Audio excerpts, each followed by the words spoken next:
우리 옆에 있는 분들과 좀 인사하시죠. 잘 오셨습니다. 환영합니다. 축복합니다. 점심은 다 드시고 오셨는지, 너무 많이 드셔서 힘드시진 않은지. 그래요. 오늘 하나님 주신 말씀은 마가복음 5장 21절부터 43절까지 볼 텐데요. 35절부터 일어나서 같이 읽도록 하겠습니다. 제가 먼저 읽을게요. 예수께서 배를 타시고 다시 저편으로 건너가심에 큰 무리가 그에게로 모이거늘 이에 바닷가에 계시더니 회당장 중 하나인 야이로라 하는 이가 와서 예수를 보고 발 아래 엎드리어 많이 간구하여 가로되 내 어린 딸이 죽게 되었사오니 오셔서 그 위에 손을 얹으사 그로 구원을 얻어 살게 하소서 하거늘 이에 그와 함께 가실새 큰 무리가 따라가며 애워싸 밀더라. 12해를 혈루증으로 앓는 한 여자가 있어 많은 의원에게 많은 괴로움을 받았고 있던 것도 다 허비하였으되 아무 효험이 없고 도리어 더 중하였던 차에 예수의 소문을 듣고 무리 가운데 섞여 뒤로 와서 그의 옷에 손을 대니 이는 내가 그의 옷에만 손을 대어도 구원을 얻으리라 하밀러라. 이에 그의 혈루 근원이 곧 마름에 병이 나은 줄을 몸에 깨달으니라.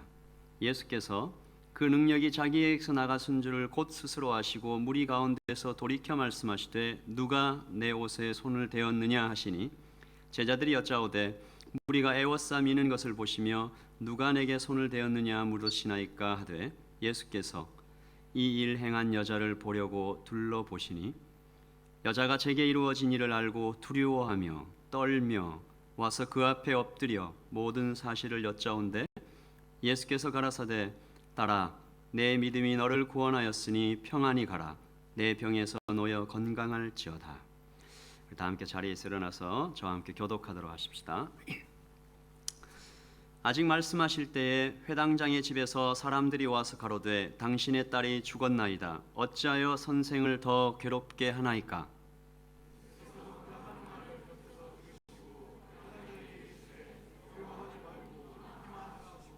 베드로와 야고보의 형제 요한 외에 아무도 따라옴을 허치 아니하시고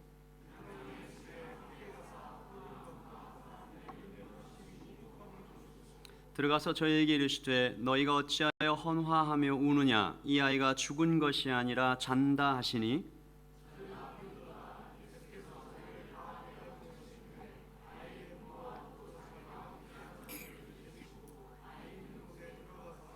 그 아이의 손을 잡고 가라사대 달리다굼 하시니 번역하면 곧 소녀야 내가 내게 말하노니 일어나라 하심이라.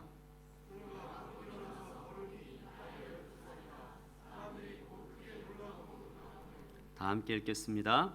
예수께서 이 일을 아무도 알지 못하게 하라고 저희를 많이 경계하시고 이에 소녀에게 먹을 것을 주라 하시니라. 아멘. 자리에 앉겠습니다. 저희들은 지난주에 앞에 4장의 말씀을 통해서 하나님 나라가 씨앗과 같다라는 비유, 제자에게 보여주신 비유 같이 보았습니다. 하나님 나라는 마치 아주 작은 겨자씨와 같은 모습이었다라고 얘기했죠. 볼품이 없습니다. 힘도 없고 너무 작아요. 씨앗은 그런 작은 씨앗이 이제 땅에 뿌려집니다. 그 땅은 많은 사람들을 이렇게 표현하는 메타포죠. 이들은 하나님 나라를 대부분 아주 가볍게 여깁니다. 여러분 지난주에 들으셨듯이 길가밭은 뭡니까? 예수 그리스도를 단순한 정보로만 여기는 사람들, 돌밭은 예수님에게서 이 단물만 쏙 빨아먹고 버리는 그런 사람들, 가시밭은 돈과 각종 쾌락들을 하나님 나라보다 훨씬 더 중요하게 여기는 사람들입니다. 여러분에게 다시 한번 질문 드릴게요. 여러분의 마음밭은 길가입니까? 돌밭입니까? 가시밭입니까? 제가 지난주에 이 질문을 몇 분에게 드렸더니 차마 자기 마음을 길가나 돌밭이라고는 얘기 못하겠고 그렇다고 또 좋은 밭이라고 얘기하기엔 좀 그래서 대부분이 가시밭을 선택을 하셨습니다. 여러분의 마음밭은 어떠십니까? 돌밭이든 길가밭이든 가시밭이든 이런 마음을 가진 사람들의 마음속에 씨앗은 예수 그리스도께서는 결코 열매를 맺지 못하시죠. 예수님은 하늘의 왕이시며 근본 하나님의 본체이시지만 오히려 자기를 비워내고 종의 모습으로 이 땅에 겨자씨같이 오셨습니다. 2000년 전 유대 땅의 그 팔레스타인 땅을 걸어 다니실 때 예수님은 무시당하고 모욕당하고 침배춤을 당하고 뺨을 맞았습니다. 도살장에 끌려가는 짐승처럼 이렇게 질질 끌려다니면서 죽임을 당하셨죠. 그런 초라하고 작은 모습 때문에 예수님의 그 겉으로 드러난 너무나 초라한 모습 때문에 사람들은 그 겨자씨 안에 숨어져 있던 큰 나무를 거의 보지 못했습니다. 예수님은 2000년 전 유대 땅에서 생명 있는 겨자씨, 즉 한 알의 미랄이셨죠. 그 미랄이 땅에 떨어져 죽으면 많은 열매를 맺는다, 그렇게 말씀하셨습니다. 그러면 지금 여기 이 땅에, 이 뉴질랜드 땅에 심겨진 한 알의 겨자씨는 누구일까요? 성경은 그 겨자씨가 바로 우리들이다라고 얘기하십니다. 하나님께서는 자기의 기쁘신 뜻대로 예수 그리스도의 대리자로서, 예수 그리스도의 사도로서, 대사로서 여러분들을 각 가정에, 그 학교에, 그 직장에 여러분들을 씨앗으로 심어 두신 것입니다. 돌아가신 온누리교회 하용조 목사님은 이렇게 설교하신 적이 있습니다. 사탄은 우리에게 너는 작다, 너는 보잘것없다, 너를 봐라, 아주 작지 않느냐. 그러나 성령님은 하나님이 심어 놓으신 겨자씨라면 반드시 자라나게 될 것이다 라고 말씀하십니다. 우리는 크면 교만하고 작으면 비굴하고 절망하게 되죠. 하지만 크기가 작아도 하나님께서 심어 놓으신 씨는 자라나게 됩니다. 생명력을 갖게 됩니다. 사람들을 편안하게 만들어 줍니다. 새들이 찾아올 만큼 큰 나무로 자라나게 됩니다. 그래서 오늘 제가 말씀을 시작할 때 여러분 모두에게 이것을 좀 권면해 드리고 싶습니다. 여러분에게 이 겨자씨 비전이 생기기를 좀 바랍니다. 뉴질랜드가 작은 나라죠. 한국에 비교해서도 작은 나라이고 우리가 또 이 뉴질랜드의 소수 민족으로 우리가 여기 앉아 있어서 그 중에 한인들이 아주 작고 또 그 중에 크리스찬 청년들이 아주 작죠. 그러나 하나님의 생명력이 그 씨앗이 여러분 속에 담기면 비록 작아 보여도 나중에는 큰 나무가 이룰 것이라는 그 비전. 그러므로 지금의 나를 세상의 눈이나 내 눈이나 다른 것으로 보지 마시고 미래의 나를 주님의 눈으로 바라보는 그런 영적인 눈이 열리시기를 바랍니다. 사탄의 음성을 듣지 마시고 성령님의 음성을 들으시기를 바라고 믿음의 눈으로 보고 비전을 품으시기 바랍니다. 성경은 일을 시작하신 이가 반드시 이루신다라고 말씀하십니다. 여러분 마음에 타는 듯한 그 비전, 그 소명, 젊은이들의 마음속에 불타오르는 비전이 여러분 모두에게 있기를 바랍니다. 오늘은 우리가 함께 이 4장을 지나가서 이제 마가복음 5장을 함께 나눌 텐데요. 이 5장이 굉장히 중요합니다. 4장에서는 비유들이 많이 나오죠. 이게 겨자씨처럼 보여졌던 하나님의 모습들, 작고 초라하고 감추어졌고 그런 모습들인데 이 5장에서는 그 하나님의 나라가 능력으로 그렇게 나타납니다. 오늘 말씀에 4가지 두려움을 통해서 그 하나님 나라의 진짜 모습이 이렇게 드러나는데요. 이 4가지 두려움은 첫째는 풍랑, 둘째 귀신, 셋째는 죽음, 넷째는 병입니다. 2000년 전에도 사람들을 죽음이나 병, 이 자연현상 그리고 귀신 이런 것들이 사람들을 굉장히 두렵게 했는데 여러분 어떻게 생각하세요? 지금도 마찬가지입니다.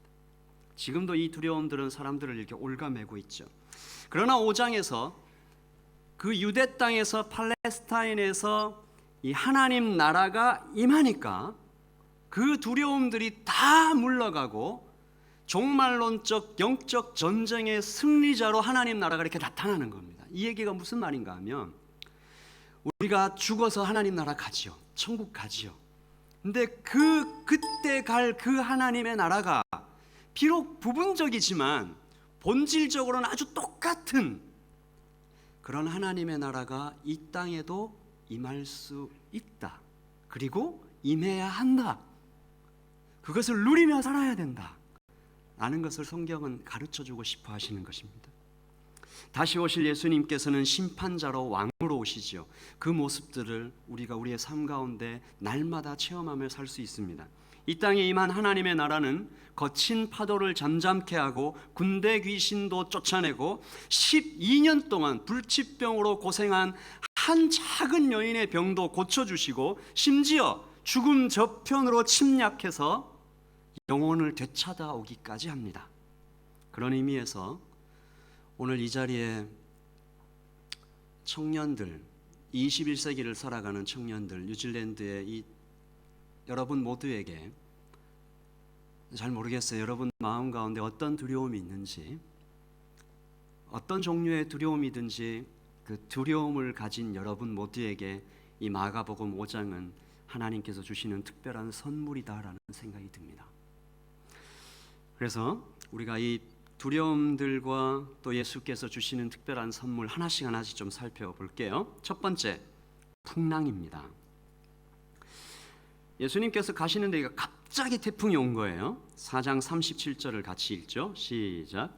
큰 광풍이 일어나며 물결이 배에 부딪혀 들어와 배에 가득하게 되었더라. 여기서 광풍이라고 얘기하는 것은 갈릴리 바다에서 가끔 일어나는 굉장히 급하고 강한 풍랑입니다. 배가 다 뒤집혀져 버리는 거죠. 파도가 계속 배를 때리고 이 배 안에 물이 가득 찼습니다. 배는 금방이라도 뒤집힐 것처럼 나뭇잎처럼 흔들리죠. 그 상황에서 사람은 아무것도 할 수 없습니다. 자연 앞에 사람이 참 아무 힘도 없고 연약한 존재라는 것을 이 자연을 맨몸으로 마주하면 느끼게 됩니다. 그래서 우리가 가끔 도시를 떠나 자연 앞에 맨몸으로 서는 것이 참 필요한데, 제가 바누아투에 갔을 때 바누아투 선교사님이 한 분이 그런 얘기를 하시더라고요. 우리는 도시에 있기 때문에 자연이 얼마나 두려운 존재인지 잘 모른다, 얼마나 큰 존재인지. 그분이 그 바누아투 깊은 산에 들어가면 정말 이 나무 이렇게 나뭇잎으로 이 집을 만들어서 이렇게 자잖아요. 태풍 불고 번개 치면 땅이 울리고 그렇게 무서울 수가 없대요. 2000년 전에만 그랬을까? 바누아투 같은 그런 오지에만 자연이 사람들을 두렵게 할까? 그렇진 않은 것 같아요.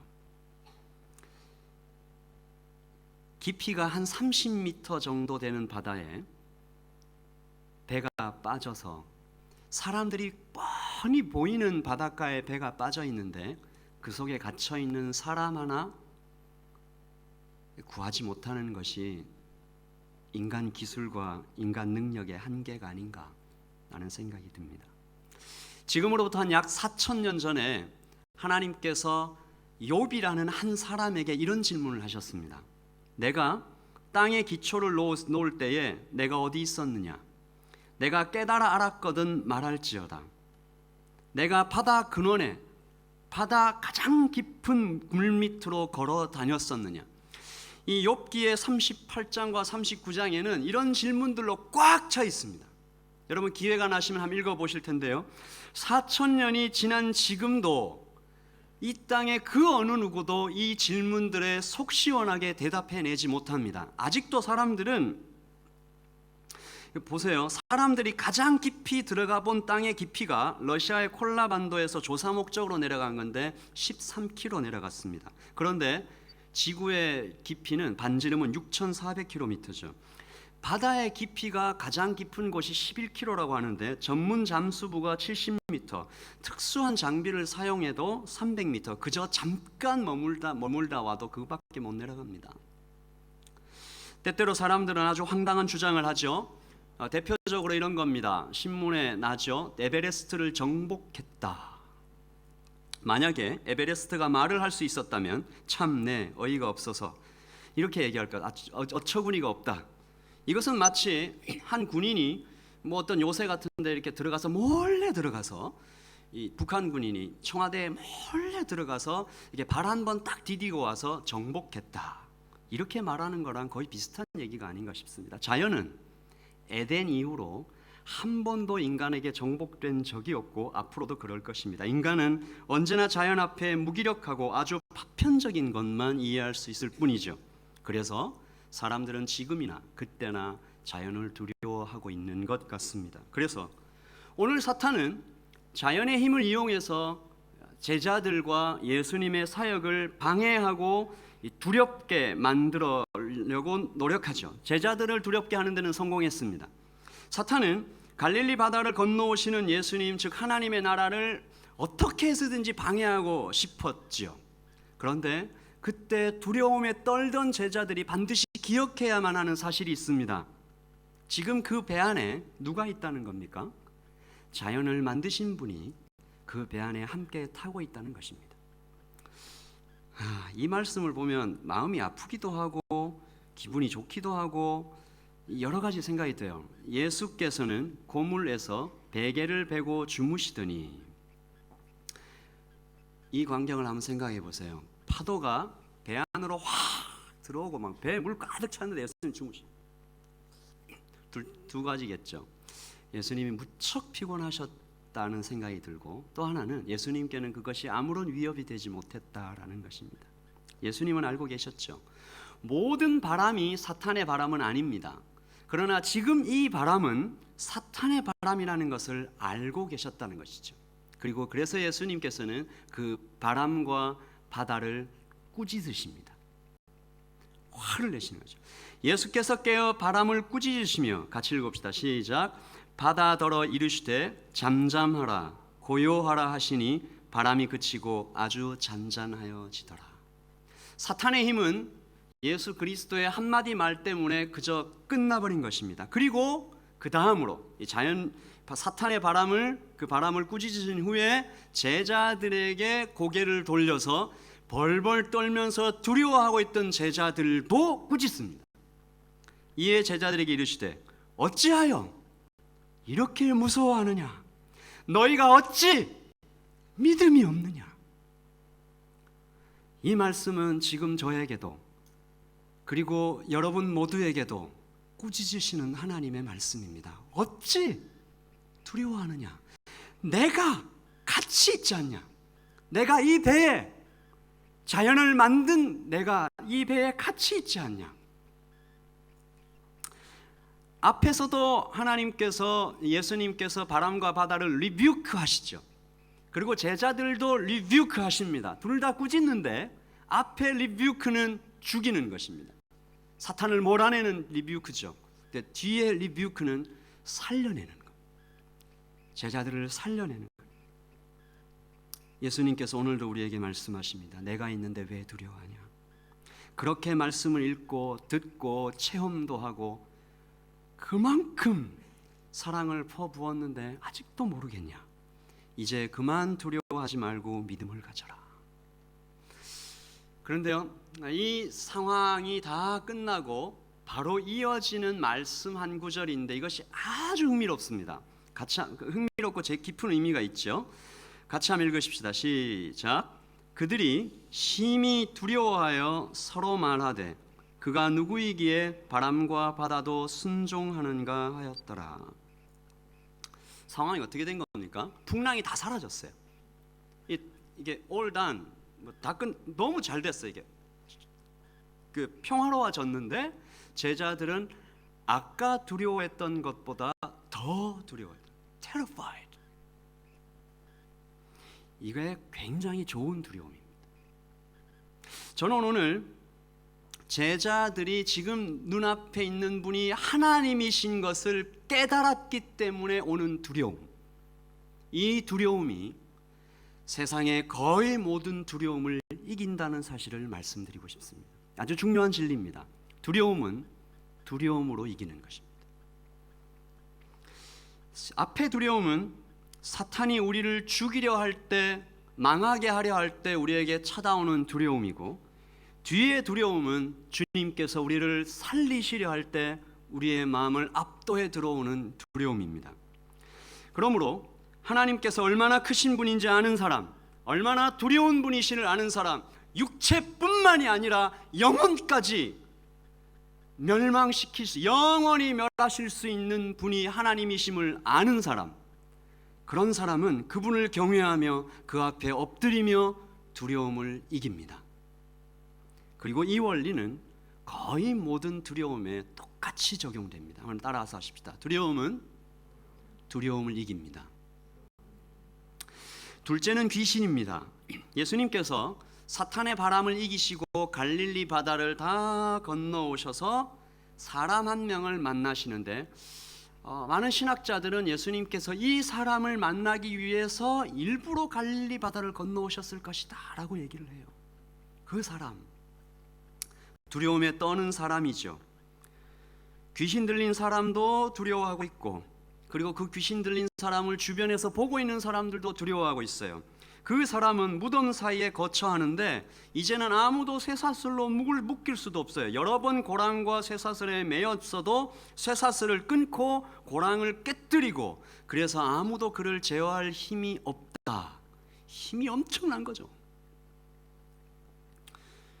그리고 힘만 세도 얼마나 무서운데 밤낮으로 소리도 지르고 다녀요. 밤낮, 말씀 보세요. 5장 5절에 밤낮 무덤 사이에서 산에서나 들에서나 늘 소리 지르며 돌로 자기의 몸을 해치고 있다. 여러분 생각해봐요. 그런 사람을 주위에서 만났다고 생각해봐요. 얼마나 무서워요. 사탄은 이 귀신 들린 사람을 통해서 뭘 얘기하고 싶은 걸까요? 사탄은 자기의 힘을 보여주고 싶은 거죠. 그래서 자신 앞에 무릎을 꿇기를 원하는 거죠.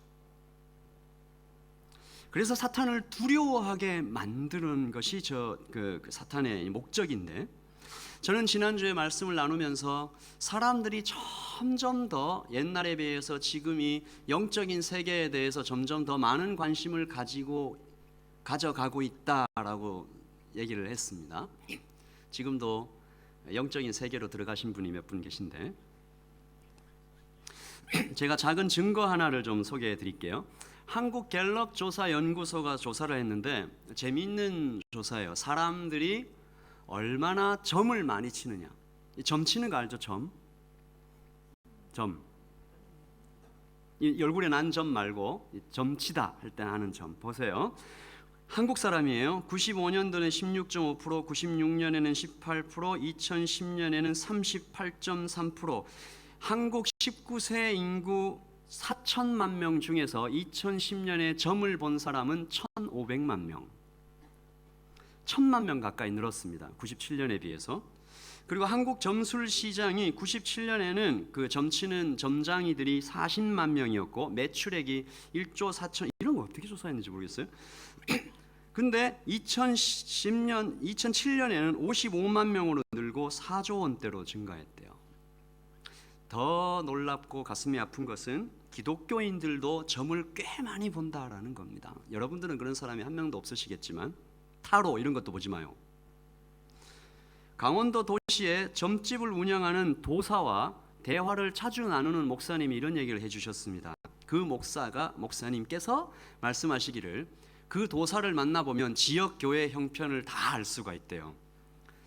그러니까 그 지역 교회 권사님들, 그러니까 지역 교회 분들이 그 이제 중요한 분들이 그 점집을 수시로 드나들면서 이 점을 보시고 이제 다 이렇게 이야기를 퍼뜨리는 거죠. 왜 그럴까요? 참신앙도 없고 미래에 대한 불안도 많고 UFO, 한국도 너무 분신사바 이런 거 하지 마세요. 사이비 종교 컬트 막 빠져들어가는 거죠. 두려움입니다. 미래에 대한 두려움, 알지 못하는 영적 세계에 대한 두려움이 지금이나 그때나 사람들을 많이 괴롭히고 있어요. 오늘 말씀에서도 사람들은 귀신 들린 사람, 정확히는 군대 귀신을 두려워하고 있습니다. 그런데 여기서도 굉장히 재미있는 이 패러독스라고 뭐라고 그래야지, 이게 반전이 나오죠. 이 귀신 들린 사람을 보고 사람들이 다 두려워하고 있는데 정작 그 귀신 들린 사람, 정확하게는 그 군대 귀신이 제일 두려워하는 존재가 누구예요? 예수님입니다. 예수님이 나타나시니까 한번 보세요. 5장 6절에 그가 멀리서 예수를 보고 달려와 절하며 큰 소리로 부르짖어 이르되 지극히 높으신 하나님의 아들 예수여. 같이 읽읍시다. 나와 당신이 무슨 상관이 있나이까? 원하건대 하나님 앞에 맹세하고 나를 괴롭히지 마옵소서. 멀리서 예수를 보고 달려와 절하되, 누가요? 군대 귀신입니다. 예수님을 금방 알아본 거죠. 달려와서 무릎을 꿇습니다. 우리가 이것을 알아야 됩니다. 풍랑을 잠잠케 하시는 분도 예수님이시고, 영적인 모든 세계의 주인도 예수님이시고 많이 부르는데, 그러면 나의 어떠함이 아니라 예수 그리스도께서 귀신을 제압하시고 그 사람을 풀어주시고 귀신이 쫓아져나가죠. 군대 귀신은 예수님 앞에 엎드립니다. 부르짖습니다. 귀신은 얼마나 그 예수님께서 두려운 분인지를 아는 거죠. 결국 군대 귀신이 쫓겨나가고 귀신 들린 사람은 구원을 받는데, 여기서 아주 흥미로운 장면이 또 나옵니다. 같이 한번 읽어보십시다. 또 다른 종류의 두려움인데요. 5장 15절 시작. 예수께 이르러 그 귀신 들렸던 자 곧 군대 귀신 집혔던 자가 옷을 입고 정신이 온전하여 앉은 것을 보고 두려워하더라. 이 귀신이 되어가지고 이렇게 막 돌아다니고 소리 지르고 막 몸 찢고 이럴 때도 두려워하더니 이 똑바로 됐는데도 두려워하는 거예요. 앞에 두려움과 뒤에 두려움이 다르죠. 앞에는 사탄을 두려워했으나, 군대 귀신을 두려워했으나, 뒤에는 누구를 두려워하고 있는 것입니까? 예수 그리스도를 두려워하고 있는 것이죠. 좋은 두려움입니다. 근데요, 여러분, 이 좋은 두려움을 통해서도 예수님을 못 만날 수가 있습니다. 정말 안타깝게도 그들은 그 좋은 두려움을 가져서 예수님의 이 정체 본 모습을 알아갈 뻔했는데 뭐에 막혔다고요? 가시밭에 막힌 거예요. 5장 17절에 보시면 그들이 예수께 그 지방에서 떠나시기를 간구하더라. 이게 얼마나 안타까운 장면인지 아시겠습니까? 예수님, 내 삶에서 좀 떠나 주십시오. 여러분 이런 기도 드려본 적 있으시죠? 입 밖으로 얘기는 안 했지만, 예수님 제발 내 삶에 더 이상 좀 간섭 좀 하지 말아주세요. 그 부분은 더 이상 얘기 좀 안 하시면 안 될까요? 이 사람들은 예수님 때문에 돼지 2,000마리를 잃었습니다. 큰 돈이죠. 그러나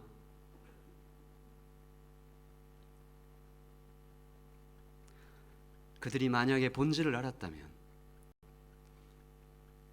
진짜를 알았다면, 그 2,000마리보다 자신의 영혼이 얼마나 소중한지를 알았다면 과연 그랬을까?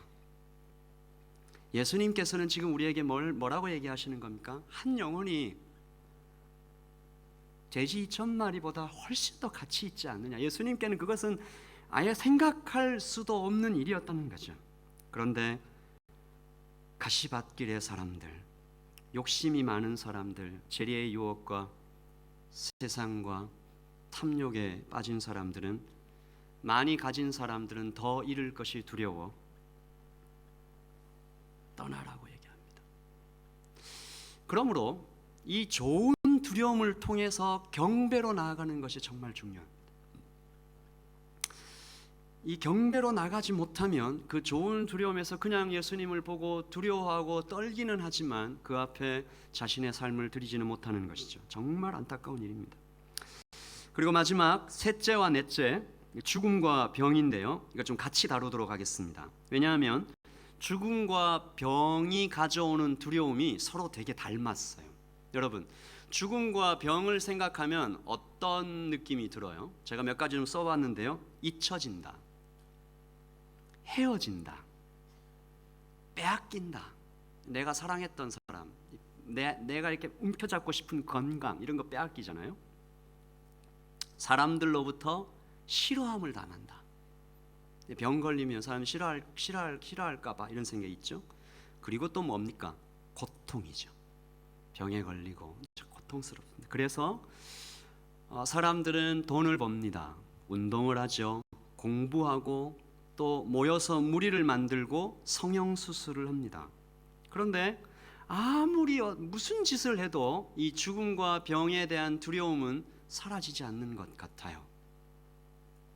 2000년 전보다 어쩌면 지금이 더 죽음과 병을 더 두려워하고 있는 것 같다라는 생각도 듭니다. 병원이 눈에 자주 띄어요. 그리고 SNS를 통해서 소식이 더 빨리 전해져요. 신문과 방송은 전 세계에서 일어나는 죽음과 병을 거의 실시간으로 사람들에게 전달합니다. 에볼라 바이러스 같은 거죠. 오늘 말씀에 한 아버지가 나옵니다.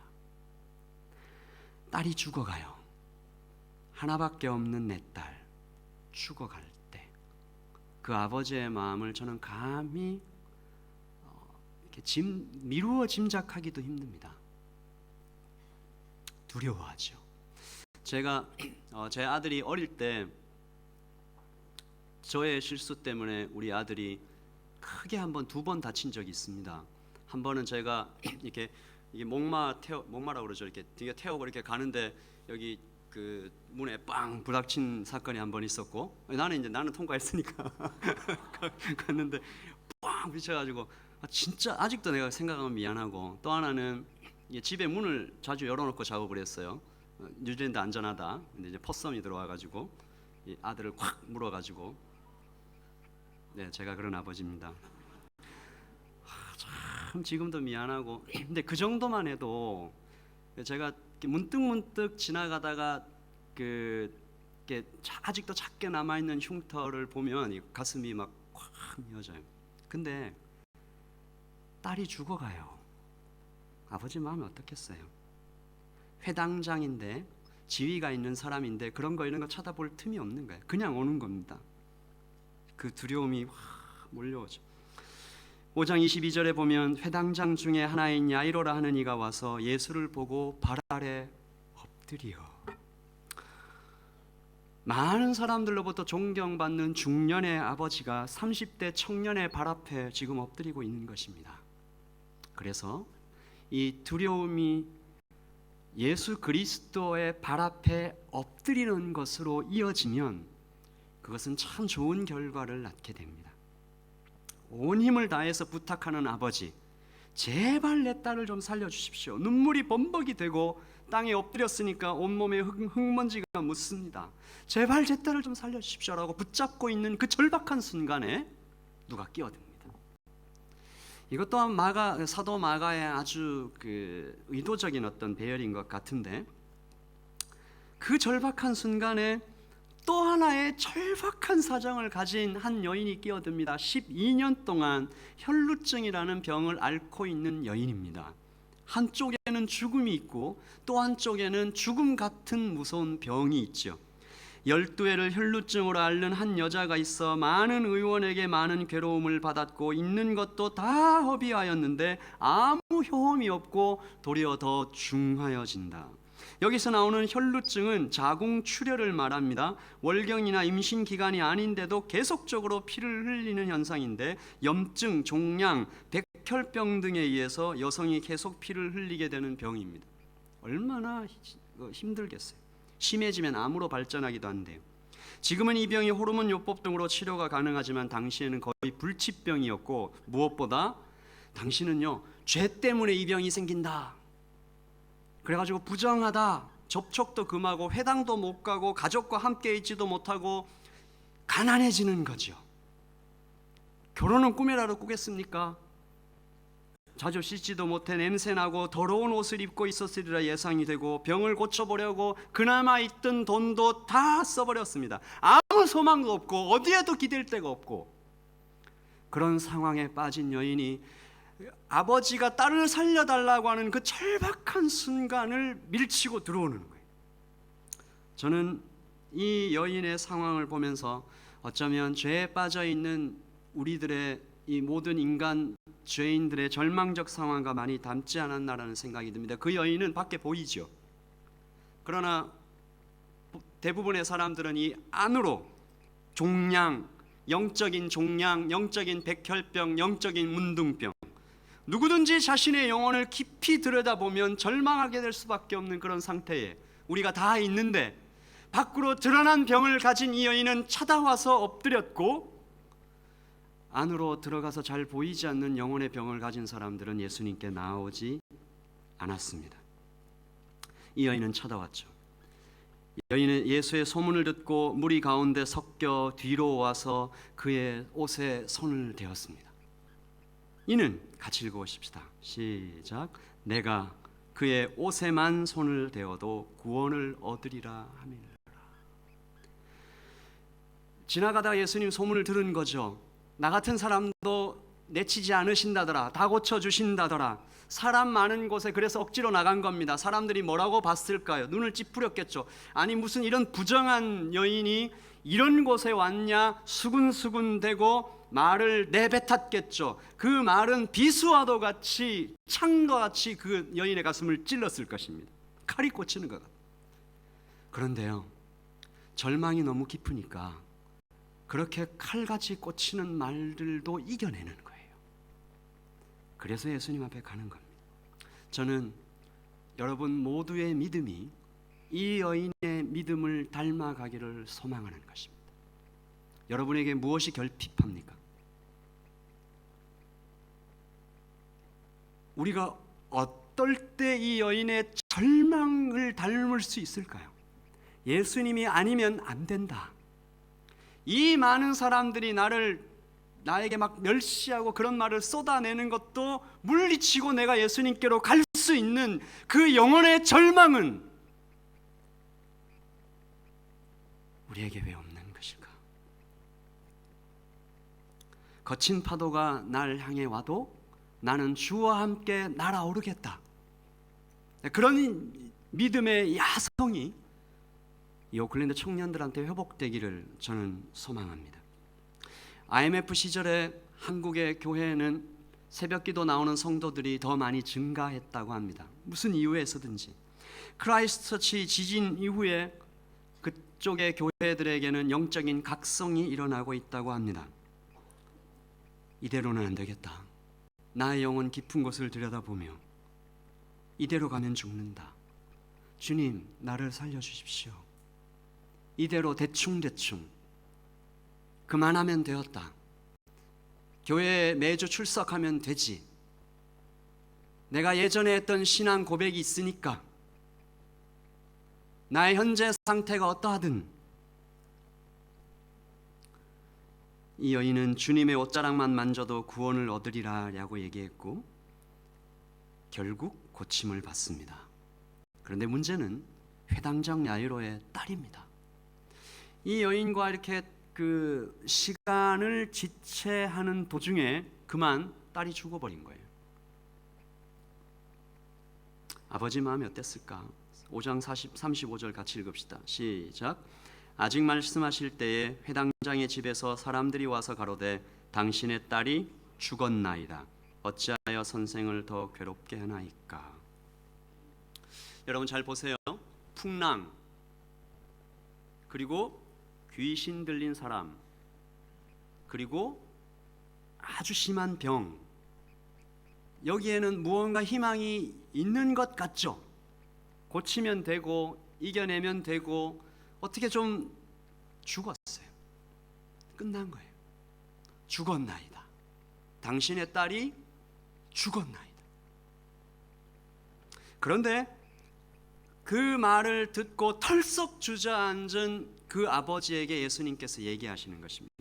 같이 읽읍시다. 이 말씀은 우리 다 함께 큰 소리로 같이 읽읍시다. 시작. 예수께서 그 하는 말을 곁에서 들으시고 회당장에게 이르시되 두려워 말고 믿기만 하라 하시고 Don't be afraid, just believe. 예수께서 얘기하신 이 말 한마디 붙잡고 회당장이 자기 집으로 갑니다.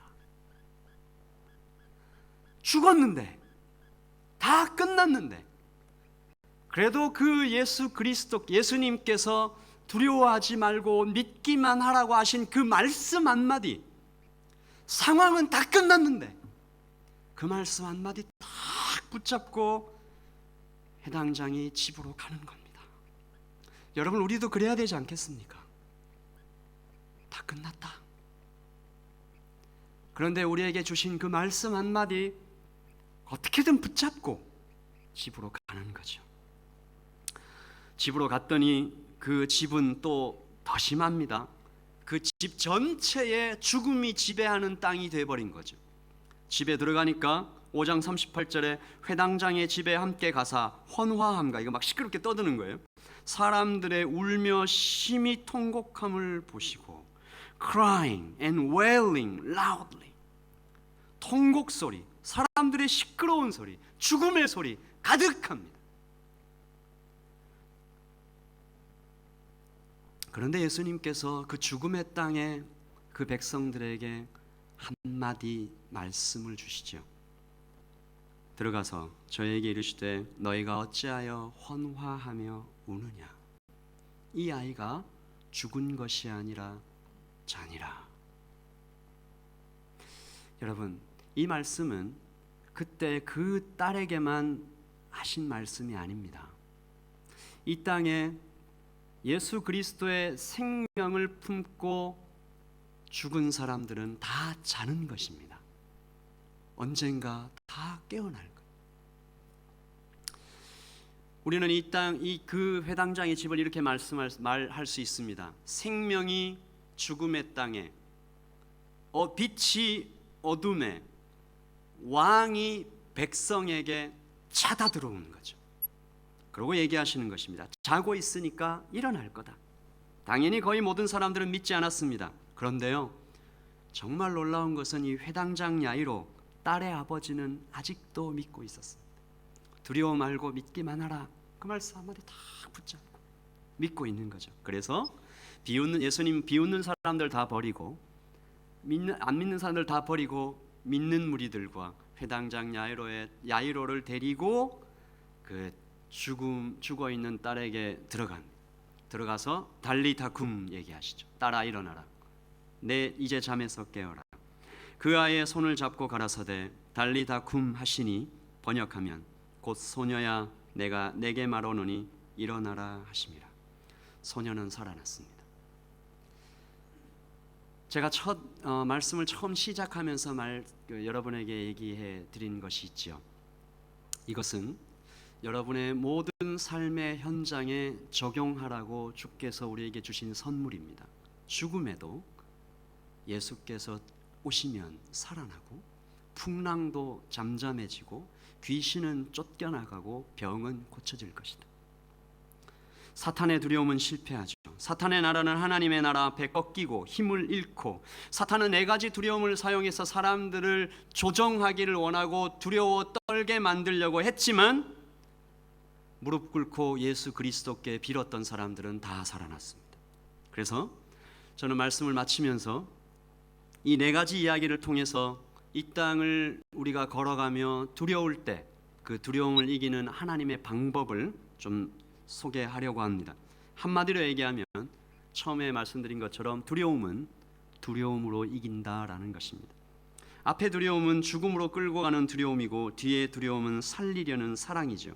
삶의 두려움이 찾아올 때 가장 먼저 해야 될 것은 생각도 하지 말고 주저도 하지 말고 바로 엎드리는 것입니다. Fall down. 풍랑을 만났을 때 제자들이, 귀신 들린 사람이 멀리서 달려와서, 혈루증 앓던 여인이, 그리고 회당장 야이로가 두려움을 만났을 때 가장 먼저 한 행동은 주님 앞에 와서 무릎을 꿇는 것이었습니다. 여러분 가운데 두려움이 찾아올 때 다른 방법 찾으려고 애쓰기 전에 먼저 예수님 앞에 와서 무릎을 꿇으십시오. 그것이 언제나 옳습니다. 그것이 언제나 좋은 시작입니다. 그리고 무릎을 꿇고 나서 entreat, 입을 열어서 간절히 부탁하는 것입니다. 이것은 부르짖는 기도죠.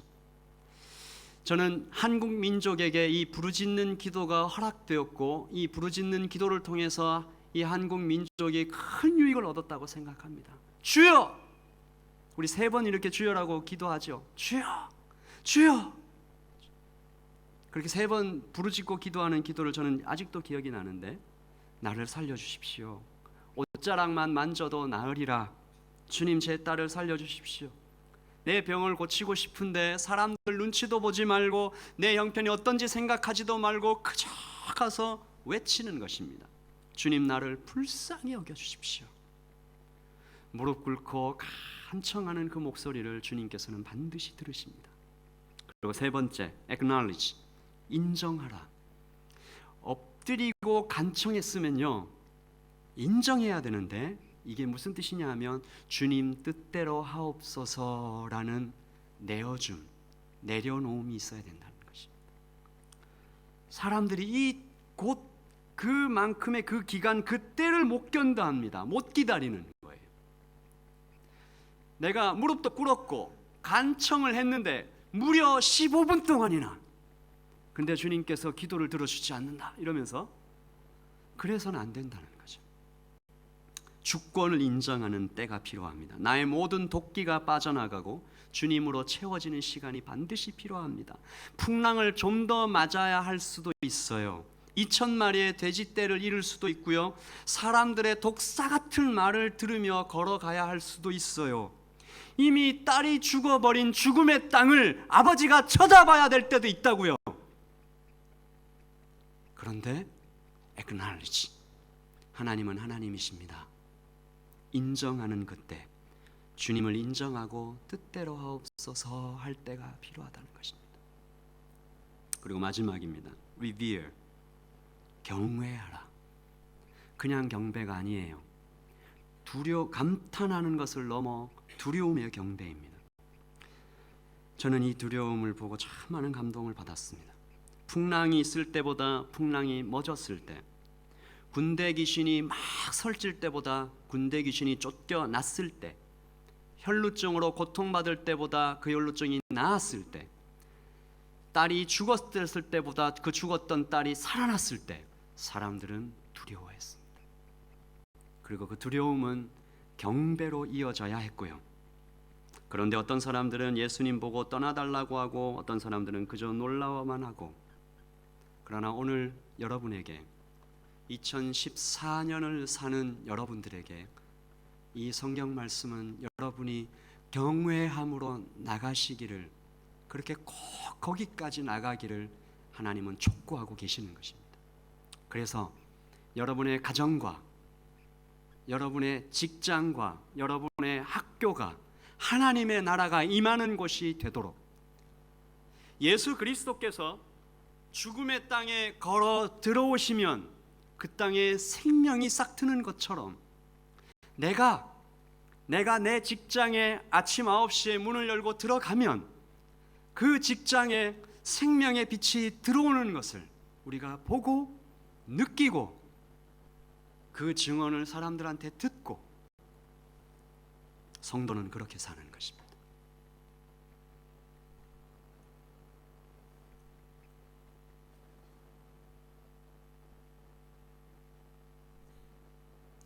여러분 모두가